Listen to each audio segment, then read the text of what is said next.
lie that you will have heard at least one hot take regarding the sequel to PlayStation's most beloved game in recent years. Delving into the divisive story choices and thematic messages is difficult to do without diving into spoiler territory, which this review won't do.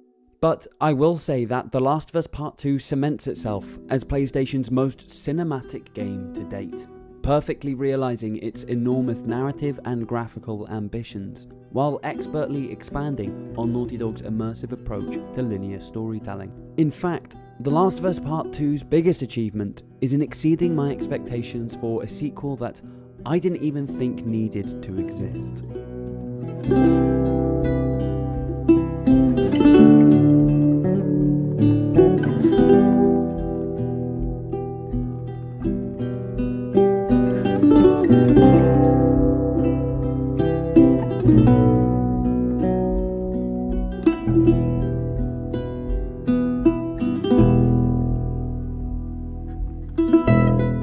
Taking place 4 years after the events of the first game, The Last of Us Part 2 primarily follows Ellie, who has abandoned the safety and tranquility of the thriving settlement of Jacksonville in a bloodthirsty pursuit of revenge against the militant Washington Liberation Front, who are directly responsible for the latest in Ellie's long line of personal traumas. Although Ellie's quest for revenge is certainly the initial driving narrative force, portions of the story are told from the perspective of Abby, a new character performed by Laura Bailey, whose path in the story is in direct opposition of Ellie, providing a compelling, even polarising conflict in the player's perception of the story, leading to some gripping, standout narrative choices that are rare to see in AAA narratives.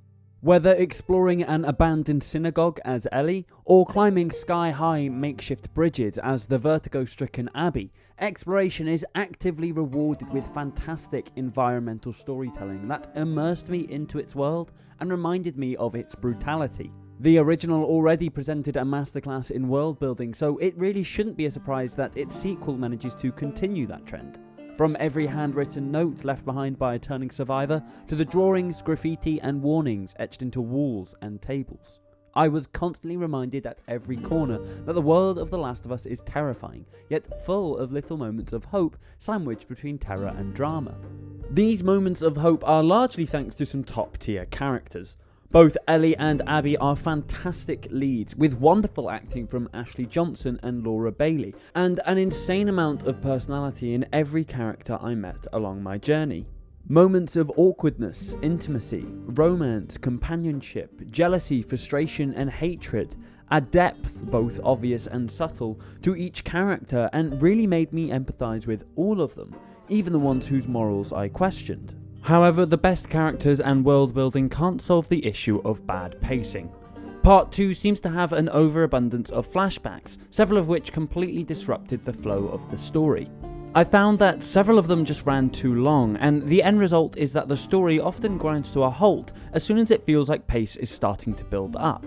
It also doesn't help that Part 2 as a whole is a little longer than it should be, with my playthrough of the story clocking in at around about 25 hours.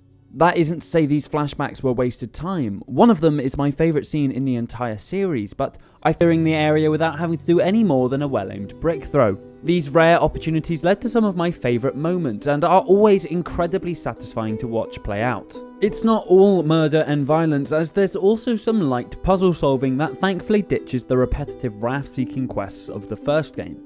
Cracking safes and finding codes hidden in handwritten notes felt incredibly gratifying to do without too much direction from the game, and figuring out the perfect place to throw a rope to create a new route felt like I was carving out my own path. Though none of these puzzles are particularly difficult, they are often a welcome break from the brutality of its combat. I must admit, I was quite disappointed by the choice to not include any kind of multiplayer component. The original game had a surprisingly well-loved multiplayer mode called Factions that gave the game a long-lasting life well beyond the completion of its story. Part 2 lacks anything of the sort, although Naughty Dog do promise that a standalone offering is coming at a later date. Still, I wish it was available out of the box, since I wouldn't mind the chance to take the combat elements to an online setting while the mechanics are still fresh in my mind. At least the single player is rather meaty, and should keep you going for some time. As you can see, The Last of Us Part 2 is one of the best looking games on the PlayStation 4, though it's not just its graphical fidelity that makes it stand out. It's the little details, the way clothes crease, and characters' hair and eyes move. It's a stunning game. There are so many living details to make this feel like a real world, and its characters like real people. Although I was quite frustrated by the intense film grain that was quite distracting, with no option to disable it. There you go. Well, that didn't suck. From a story that manages to build upon the original in all the ways I didn't know I wanted, to just straight up being beautiful, The Last of Us Part 2 has managed to make me more excited than ever to have my heart completely broken.